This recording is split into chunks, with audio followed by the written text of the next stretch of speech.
I'm Robert Williams from MetalRules.com, and joining me tonight in Austin, Texas is Wolf Hoffman of Germany's legendary heavy metal masters ACCEPT. How you doing tonight, Wolf? Just fabulous. How are you guys doing? Doing great great to be here in Austin, Texas.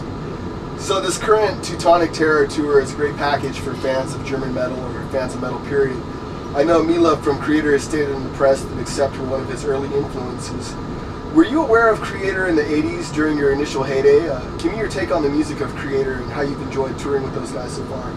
Man, we love touring with them. Good bunch of guys, and you know, we both have a German background, obviously. So yeah, we get along great. Everything's way cool. So let's talk about your latest album, Stalingrad. There must have been an enormous pressure to successfully follow up your last release, the very well-received Blood of the Nations comeback album.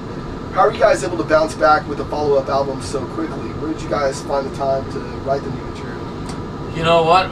This is how we do it. We came off the road in last that was in August, I believe, and we took a short break of a couple of weeks and then went straight back to the studio and locked ourselves into the studio for the next 2-3 months solid and just did nothing but songwriting.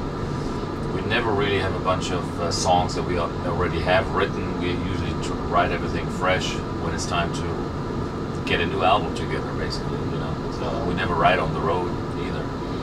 So it's tough, but that's the only way we know how to do it. So the album title Stalingrad and its subtitle Brothers in Death symbolizes one of the bloodiest, hard-fought battles in history. How did you guys decide on Stalingrad as the title for your new album? And is there a World War II history buff in the band? Not really. Buff would be stated too much, but you know, I came across the story of Stalingrad and I felt that wow, it's a terrific story that needs to be told, or it could be told, and would make a great metal song. And so we used it as an inspiration to tell a fictitious story of two soldiers in their last moments while they're on the battlefield, two opposing soldiers, and that's why we have the subtitle Brothers in Death. That kind of explains it a little better, because it wasn't really supposed to be about the goriness of World War II battles or anything like that. We just used it as a background to tell a more of a personal story, you know, human tragedy story. And I just, you know, I just find it a fascinating, shocking, and horrific story. The whole Battle of Stalingrad and stuff. And it's just such a powerful symbol, or such a powerful word, even that a lot of everybody, especially in Europe, you know, as soon as they hear Stalingrad, it means something to them, mostly, you know, horrific stuff. So that's really interesting, because you said you came across that title and it was something that you wanted to write about, keeping in mind that ACCEPT vocalist Mark Tornillo was the primary lyricist for the songs in the new album. Is that how things work? You come up with something that you want to write about and you just hand it over to Mark? Totally.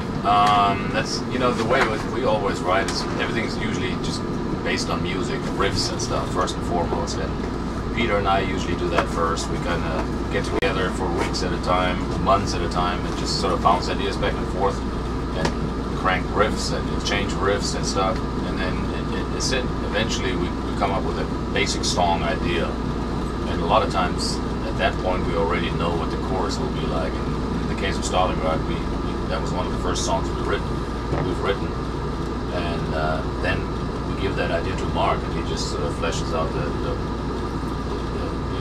verses and stuff. And some other times we're not sure what the song should be about. We don't have a good title, and then we just give that blank to Mark. Peter's usually does some scratch vocals on all our songs, you know, and a lot of times he's just sort of just miming mumble jumble English kind of sounding stuff, which is actually quite funny sometimes. And we give that to Mark, and he tries to make sense of it, or maybe, you know, like in the case of Undrawn and Quartered, we had no idea what the song should be about or what the title was. We just had all kinds of title ideas, none of which we liked, and then finally Mark said, well, you know, he came up with it. Yeah. So one thing that's currently missing from the ACCEPT discography would be a live album and or DVD with Mark Tornillo on vocals. Are there any plans on that front? In the works, brother. In the works. We've already recorded some stuff, and we want to do some more, and hopefully, if everything goes well, we can release something in the very near future. Was that recorded or filmed all across the globe, or one place? Yeah, we've recorded some shows, some festival shows, and actually we already released a little bit on this last album as a bonus, you know, on a bonus DVD. Yeah, so we've got some material in the can, but we definitely want to, you know, record some special shows, and if we have enough, if we feel like we have enough material, we'll make it into a live DVD, definitely. So it was announced that an Accept wine called Wolf's Blue would be produced in Napa Valley and aged in oak barrels to create a wine you can enjoy with your meals, and marketed it as great wine meets great metal. Give me your thoughts on Wolf's Blue. Do you prefer wine over beer? Absolutely. Well, I like it both, but I've always been a wine fan and stuff, you know. And it's, you know, it just, the whole idea was born about, I guess, a year ago or 2 years ago. And it took a little while to establish. And I thought, yeah, it's actually really good stuff. I think you would like it. It's not just some cheap rock and roll wine that we just slapped a fancy label on. This is actually some high quality stuff. How does it feel to have a wine named after you? Awesome. What do you think? Kick ass, man. So, what would be your favorite hard liquor or drink of choice? Hard liquor, probably Jack Daniels. That's some pretty good stuff. Maybe because I live in Tennessee, but I really like that stuff. And funny enough, I never used to like it in the 80s. So everybody was always Jack Daniels, and then I guess I've just sort of developed a taste for it now. So, have you ever seen the movie Beer Fest? Have not. All right. Well, basically, it's about a group of Americans that go over to Germany. To the Oktoberfest, probably. Probably, yes. The same situation like in the Oktoberfest, and they're drinking against the Germans. Oh boy. So theoretically they're doomed to lose.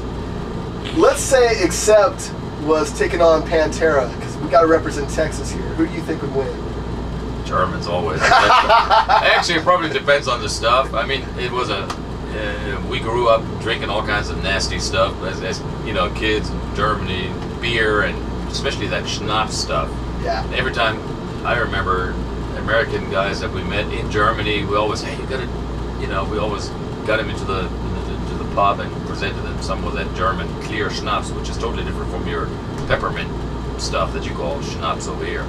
But the German stuff is hardcore. I mean, 2 or 3 of those guys, and you were under the table every time. And you've heard the stories, the legendary stories about how the Texas Outlaws and Pantera could drink, and you're putting that all on the line and saying the Germans, huh? Well, it depends on what it is. Maybe if it's tequila or so, I'm like, I can't handle that stuff at all. But, you know, if it's beer or schnapps, yeah, probably the Germans would win. So I was wondering if you guys have had any contact with former Accept guitarist York Fischer or former vocalist David Reese. You got any idea what those guys are up to? No idea. David Reese is still running around somewhere. I kind of hear his name once in a while, but York Fischer, we lost contact years and years ago, and I know he's not in the music scene anymore, so he's not doing anything. No idea. Might be in the witness protection program somewhere. I have no idea. Crazy. You'd think he'd reach out to you and give his thoughts on the new material. No contact whatsoever, and apparently he doesn't want any contact, so whatever.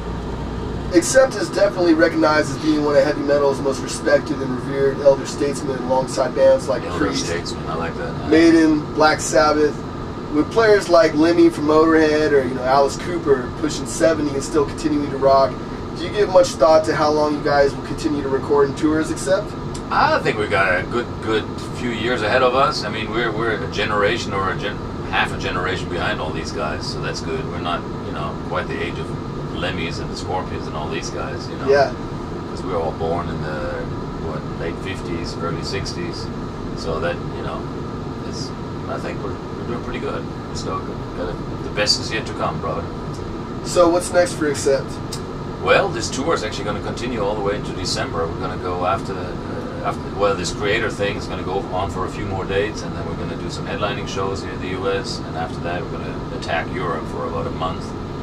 After that it's Central America, Asia, Australia. All right, well, I'd like to thank you so much for taking the time to talk metal, Wolf. Any last words for your fans watching at home? Man, we're having a ball, and we're glad if people are coming out to see us, and together. Usually it's unforgettable some of those nights, so I'm really enjoying what we're doing.